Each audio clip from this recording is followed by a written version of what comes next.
दोस्तों, इस वीडियो में हम कुछ इंपॉर्टेंट पॉइंट्स को कवर करने वाले हैं, लेकिन उसके पहले मैं डिस्क्लेमर देना चाहूँगा, मेरा किसी भी तरह का कोई भी बाइंग का रिकमेंडेशन नहीं होता है या सेलिंग का रिकमेंडेशन नहीं होता। ये वीडियो पूरी तरह से नॉलेज पर्पज़ के लिए है। तो आगे हम अगर बढ़ते हैं, तो निफ्टी इंडेक्स जैसा कि बहुत लोग पूछ रहे थे, गिरावट लगातार हमें देखने को मिल रही है और कहाँ तक ये हमारा इंडेक्स है जो हमें जाता हुआ नज़र आ सकता है।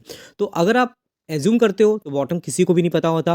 मार्केट में लॉन्ग टर्म के लिए अगर हम आते हैं तो हमारा मेन फोकस होता है कंपनी के बिजनेस पे। जितना भी कंपनी का बिजनेस अच्छा है, गिरावट होती है तो हमारे लिए एक अपॉर्चुनिटी साबित होती है। अब डिपेंड करता है आपकी कन्विक्शन कैसी है और किस लेवल तक आप उसको बाई कर सकते हो और आपके पास फंड कितने हैं। तो इसीलिए कहा जाता है कि वर्स्ट टू वर्स्ट कंडीशन के लिए आपको फंड बचा के रखने चाहिए। फिर भी अगर हम बात करते हैं इवन नंबर की, ऑड नंबर की, तो कहीं ना कहीं 23,200 का जो लेवल होगा, ये तक बहुत ज़्यादा हमें क्रूशियल लेवल देखने को मिल सकता है। अगर इसके नीचे मार्केट जाती है तो बड़ी गिरावट हमें और देखने को मिल सकती है।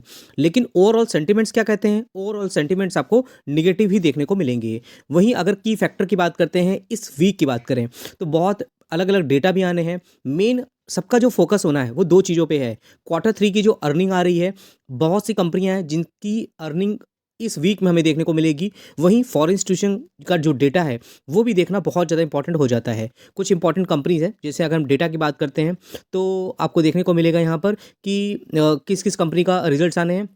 तो आप देखोगे यहाँ पर रिलायंस इंडस्ट्रीज़ है, इन्फोसिस जैसी कंपनी है, HCL टेक्नोलॉजीज़ है, HDFC AMC है, HDFC लाइफ की बात करें, और बहुत सी बड़ी बड़ी कंपनियां हैं जिनके रिजल्ट्स हमें इस वीक में देखने को मिल जाएंगे। उसके अलावा अगर हम बात करते हैं यहाँ पर, तो इंडिया के CPI का डेटा भी आना है, कल मंडे को ही देखने को मिल जाएगा। और उसके बाद अगर हम बात करेंगे तो WPI इन्फ्लेशन का डेटा हमें देखने को मिलेगा ट्यूसडे को। उसके अलावा बहुत सी अपडेट्स हैं जो हमें टाइम टाइम पे रखनी पड़ती हैं अपडेट। इंडियन रुपीज़ देखोगे कमज़ोर होता चला जा रहा है, तो ये सब कहीं ना कहीं शॉर्ट टर्म में मार्केट में काफ़ी ज़्यादा प्रेशर क्रिएट कर रहे हैं। उसके अलावा CLSA की रिपोर्ट की बात करें, ये भी एक्सपेक्टेशन लगा के रखे हुए हैं कि 2025 में हमें जो रिटर्न है वो बहुत ज़्यादा एक्सपेक्टेशन के ऊपर नहीं मिल सकते हैं, हमें एक्सपेक्टेशन के नीचे ही रिजल्ट मिलेगा। यहाँ पर अगर रिटर्न की बात करते हैं, see single digit gain for the Indian market, तो इनके कहने के अकॉर्डिंग क्या है, 2025 में सिंगल डिजिट की गेन हमें मिलती हुई दिख सकती है। ये सिर्फ इंडेक्स को देख के बता रहे हैं, ऐसा नहीं कि कंपनी की बेसिस पे। ऐसी तो मार्केट में बहुत सी कंपनियां हैं, ऐसा नहीं कि कंपनियां काम करना बंद कर देंगी, बहुत ही ऐसी कंपनी भी होंगी तो 2025 की बात करेंगे यहाँ पे ही आपको 1000% तक के रिटर्न बना के दे देंगी। लेकिन कौन सी कंपनी होगी, ये डिपेंड करता है कैसा बिजनेस, कैसी कंपनी की परफॉर्मेंस है, मैनेजमेंट कैसा है। इसीलिए हम इंडिविजुअल बहुत अच्छी अच्छी कंपनियों को फाइंड आउट करने की कोशिश करते हैं। अगर आपने हमारे व्हाट्सएप चैनल को अभी तक ज्वाइन नहीं किया है तो जरूर ज्वाइन कर लीजिएगा। उसका लिंक आपको डिस्क्रिप्शन बॉक्स में दिखेगा। टाइम टाइम पे काफ़ी अच्छी इन्फॉर्मेशन होती है, ड्यूरिंग द मार्केट बहुत से अपडेट हैं जो मैं आपको बता रहा हूँ, वो क्विक बेसिस पे मैं अपने व्हाट्सएप चैनल पे डाल देता हूँ। तो जरूर उसको आप ज्वाइन करिएगा। साथ ही हमारा एक एप्लीकेशन भी है, उसमें बहुत सी आपको फ्री वीडियोस देखने को मिल जाते हैं, उसको भी आप ज्वाइन कर सकते हैं हमारे व्हाट्सएप चैनल पे, उसका भी लिंक आपको मिल जाएगा।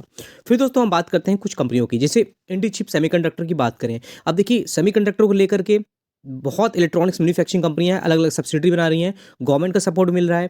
उसमें इंडी चिप सेमीकंडक्टर की बात करते हैं, इनका जॉइंट वेंचर है यिटाऊ मैक्रो टेक्नोलॉजी के साथ में, जो जापान की कंपनी है। इन्होंने मिलकर के यहाँ पर आंध्र गवर्नमेंट के साथ में, आंध्र प्रदेश गवर्नमेंट के साथ में यहाँ पे एग्रीमेंट साइन किया है। इस्टेब्लिश करना है इनको इंडिया की first private semiconductor manufacturing facility with an investment of 14,000 crore. अब ये इंडिया की फर्स्ट सेमीकंडक्टर मैन्युफैक्चरिंग फैसिलिटी कहाँ? आंध्र प्रदेश में। वैसे तो आपको गुजरात में देखने को मिल ही जाएगी, लेकिन ये जो स्टेट है इनका भी बहुत फोकस था कि इनके स्टेट में इस तरह की चीज़ों को आगे बढ़ाया जाए, और जो कि हमें यहाँ पे देखने को मिल रहा है। और ये सिर्फ न्यूज़ थी, ये कंपनी मार्केट में लिस्टेड आपको देखने को मिलेगी नहीं। और इस इंडस्ट्री में जिस तरह से ग्रोथ देखने को मिल रही है, उससे रिलेटेड अगर आपको स्टॉक फाइंड आउट करने हैं तो मैंने अपने एप्लीकेशन में एक वीडियो डाला हुआ है जिसमें कुछ माइक्रो कैप बड़ी कंपनियां भी आपको देखने को मिल जाएंगी, जो कहीं ना कहीं आपके लिए गेम चेंजर साबित हो सकती हैं। वैसे बहुत सी कंपनियां जो लोगों को पता भी है और बहुत लोगों ने इसमें इन्वेस्टमेंट भी करके रखा होगा। एवेन्यू सुपरमार्ट की बात करते हैं, बहुत लोगों की एक्सपेक्टेशन इस कंपनी को लेकर बहुत ज़्यादा हाई थी। हालांकि अगर आप देखोगे 5 साल का चार्ट, तो इसने रिटर्न तो बहुत मल्टीप्लाई कर दिए हुए हैं, लेकिन जिन लोगों ने इसको एकदम टॉप में लेके रखा हुआ है ना 5,000 के लेवल पे, उनके लिए मुसीबतें कम नहीं हो रही हैं, क्योंकि 2 लाख करोड़ की मार्केट कैपिटलाइजेशन है और इस कंपनियों से लोगों की जो होता नहीं एक्सपेक्टेशन बहुत ज़्यादा हाई होती है। लेकिन अगर कंपनी उस तरफ से रिजल्ट नहीं शो करती है तो मार्केट में गिरावट हो सकती है। और कल का दिन जो होगा इस कंपनी के लिए काफ़ी ज़्यादा क्रूशियल हो सकता है, क्योंकि कंपनी के जो रिजल्ट आए हैं वो मार्केट को कैसे लगते हैं वो तो हमें कल ही पता चलेगा। लेकिन ओवरऑल अगर आप देखोगे ना, कंपनी जो रेवेन्यू ग्रोथ है वो 13,500 करोड़ से ईयर ऑन ईयर 15,900 करोड़ तक देखने मिल रही है। तो ईयर ऑन ईयर कंपनी के रेवेन्यू में 18% की ग्रोथ देखने को मिल रही है। क्वार्टरली भी परफॉर्मेंस अच्छी कंपनी की, लगभग 14,000 से 15,900 तक जाता हुआ दिख रहा है रेवेन्यू। नेट प्रॉफिट की बात करेंगे तो सिंगल डिजिट की ग्रोथ देखने को मिल रही है, 690 करोड़ से 724 करोड़ देखने को मिल रहा है, जो कि 5% की ग्रोथ है। क्वार्टरली परफॉर्मेंस अच्छी है। तो ओवरऑल जो अनुमान लगाया जा रहा था कि कंपनी के रिजल्ट अच्छे आएंगे, उस हिसाब से यहाँ पर कंपनी के रिजल्ट हमें सही देखने को मिल रहे हैं। बाकी देखिए, बहुत लोगों की जो आकांक्षाएं होती हैं हर एक कंपनी से अलग अलग होती हैं। कुछ लोग बहुत ज़्यादा एक्सपेक्टेशन रखते हैं, कुछ लोग कम रखते हैं। जिनकी एक्सपेक्टेशन ज़्यादा होती है वो लोग भारी मात्रा में सेलिंग कर देते हैं। तो इसी तरह से आपको अप एंड डाउन मार्केट में देखने को मिल जाता है। Avenue supermart quarter 3 result, net profit rises 4%, beat estimate, मतलब एस्टिमेट को भी इसने बीट किया हुआ है। फिर दोस्तों बात करते हैं जस्ट डायल की। तो रिलायंस इंडस्ट्रीज़ की एक महत्वपूर्ण कंपनी है, जो पहले के टाइम पे काफ़ी ज़्यादा करेक्शन देखने को मिल रही थी। बीच में देखोगे तो इनका जो प्रॉफिट था वो लॉस में भी जा रही थी कंपनी, और अभी के टाइम देखोगे तो 3.83% की गिरावट है। आज के दिन में, मतलब फ्राइडे की बात करते हैं तो देखिए 2% गिरावट। 6 महीने का चार्ट देखोगे तो टॉप से कंपनी में कितना गिरावट है, लगभग 21% तक की गिरावट है। और ओवरऑल 5 साल का चार्ट देखोगे ना, तो बहुत अच्छे रिटर्न तो आप नहीं दे सकते हो, लेकिन अगर बॉटम फिशिंग आपने किया हो तो लगभग 100% तक के रिटर्न बनी चुके हैं। लेकिन मैक्सिमम अगर चार्ट देखोगे तो ये देखिए, बहुत लोगों ने तो यहाँ पर पैसे खराब भी कर दिए अपने। लेकिन अभी क्या है, 8,000 करोड़ की मार्केट कैपिटलाइजेशन है, और कंपनी के जो रिजल्ट आए हैं वो मार्केट क्लोज होने के बाद आए थे। तो कल के दिन में मार्केट में कैसी परफॉर्मेंस होती है देखना इंपॉर्टेंट हो जाएगा। तो जस्ट डायल क्वार्टर 3 की जो रिजल्ट है, नेट प्रॉफिट जंप हुआ था 43%, और लगभग 131 करोड़ तक गया था। रेवेन्यू देखोगे तो 8% की जंप थी, जो कि 287 करोड़ तक देखने को मिल रहा है। तो इसी वजह से कंपनी की जो परफॉर्मेंस है वो काफ़ी अच्छी देखने को मिली है। देखोगे क्वार्टर 3 प्रॉफिट 43% और रिकॉर्ड क्वार्टरली रेवेन्यू देखने को मिला है। तो ये एक्सपेक्टेशन कहीं ना कहीं आती हुई दिख रही है कंपनी की, और परफॉर्मेंस भी अच्छी है। तो रिलायंस इंडस्ट्रीज़ के लिए, मुकेश अंबानी जी के लिए ये कंपनी कहीं ना कहीं गेम चेंजर साबित हो सकती है।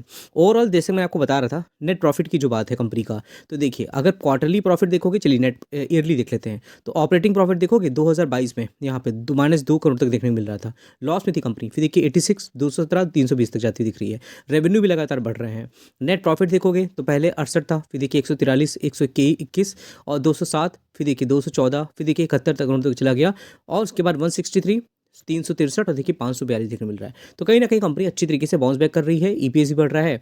बाकी इसमें प्रमोटर होल्डिंग अच्छी है। रिलायंस के देखोगे तो काफ़ी, रिलायंस रिटेल के मैक्सिमम आपको शेयर देखने को मिल जाएंगे। लेकिन इंटरेस्टिंग बात क्या है, पब्लिक की होल्डिंग सिर्फ 9.65 है, लगातार घट रही है, जिसमें और भी बड़े इन्वेस्टर थे जो यहाँ पे बेच के निकल गए हैं। लेकिन एफआईएस की होल्डिंग आपको अच्छी देखने को मिलेगी। ओवरऑल इंस्टीट्यूशन इन्वेस्टर और प्रमोटर की होल्डिंग आपको खासकर अच्छी देखने को मिल जाएगी। और एक और इंटरेस्टिंग चीज़ है कि कंपनी की जो रिजर्व है लगातार बढ़ रहे हैं, 356 करोड़ से लगभग 4200 करोड़ तक जा रहे हैं। और कंपनी की बोरिंग देखोगे जो आपको 93 करोड़ देखने को मिल रही है। Company long term borrowing, short term borrowing एकदम जीरो है, debt free company. Lease liability आपको 93 करोड़ की देखने को मिल जाएगी। तो ओवरऑल फंडामेंटल कंपनी अच्छे हैं, परफॉर्मेंस भी अच्छी है। कल के दिन में मंडे को ही कंपनी कुछ ना कुछ बड़ा कर सकती है। फिर दोस्तों अगर हम बात करते हैं ओला इलेक्ट्रिक मोबिलिटी की, तो इसकी मुसीबतें कम नहीं हो रही हैं। 73 के प्राइस में आ गया। जब से कंपनी मार्केट में आई है, ओवरऑल टॉप से देखोगे तो 44% तक की गिरावट है। जिन लोगों ने एकदम भागती हुई कंपनी को पकड़ लिया और ये सोचा कि कंपनी एकदम ऑसम रिटर्न बना के दे देगी, वहाँ से कंपनी लगातार गिरती जा रही है। 30,000 करोड़ की मार्केट कैपिटलाइजेशन है। रीज़न क्या है? क्योंकि अगर आप देखोगे कंपनी क्या करती है, प्रोडक्ट इनके मार्केट में जाते हैं। अगर कंज्यूमर की कंप्लेंट आएगी और कंज्यूमर सेटिस्फाई नहीं होगा, तो कहीं ना कहीं इसको अलग अलग तरीके से नोटिस मिलता हुआ दिखेगा। तो overall electric receive third CPA notice admit probe into the consumer complaint. तो कंज्यूमर की कंप्लेंट लगातार पहले भी आ रही थी, अभी भी आ रही है, तो इसको कंप्लेंट मिल रही है। तो भारी भरकम इसमें और भी प्रेशर बनता हुआ दिख रहा है। फिर दोस्तों बात करते हैं वारी एनर्जीज़ की। इसका भी अगर देखोगे आईपीओ तो आने के बाद लगातार इसमें भी करेक्शन देखने को मिल रहा है 18% तक। लेकिन बिजनेस वाइज देखोगे तो कंपनी में खराबी नहीं है। फ्यूचर टेक्नोलॉजी में कंपनी काम कर रही है। अब यहाँ पे आप देखते हो कि टाइमिंग, आपको लगता है कि टाइमिंग अच्छी है इस टाइम पे, तो इस चीज़ को आप यहाँ पर बात कर सकते हो, कंपनी के बारे में पढ़ सकते हो। क्योंकि बिजनेस वाइज तो कंपनी अच्छी है, सोलर एनर्जी में कंपनी काम कर रही है। लेकिन मार्केट सेंटीमेंट्स ऐसे हैं कि यहाँ पर गिरावट देखने को मिल रही है। यहाँ अगर देखोगे कंपनी किस तरह से अपने बिजनेस बढ़ा रही है। Waaree energy to acquire 100% stake in NL green power India for 792 crore. Company पर पैसे हैं, अलग अलग कंपनी को एक्वायर कर रही है, बिजनेस को एक्सपेंशन की ओर लेके जा रही है। ऑब्वियस सी बात है, इनके बाद बिजनेस है, लगातार इनको ऑर्डर मिल रहे हैं। और भविष्य में कंपनी क्या कर सकती है, जब भागेगी तो कहीं ना कहीं सब लोग उसको पकड़ने के लिए आ जाएंगे। बाकी आपके क्या व्यूज़ हैं सब कंपनी को लेकर के? आपने हमारे व्हाट्सएप चैनल को अभी तक ज्वाइन नहीं किया है तो उसका लिंक मैंने डिस्क्रिप्शन बॉक्स में दे दिया है, जरूर दोस्तों एक बार देखिएगा। हमारे एप्लीकेशन को आप डाउनलोड करिए, टाइम टाइम पे उसमें बहुत से वीडियोज़ आपको देखने को मिलते रहते हैं, तो कहीं न कहीं आपको अच्छी इन्फॉर्मेशन भी मिलती है। तो ठीक है दोस्तों, फिर मिलते हैं नेक्स्ट वीडियो में, तब तक के लिए थैंक यू।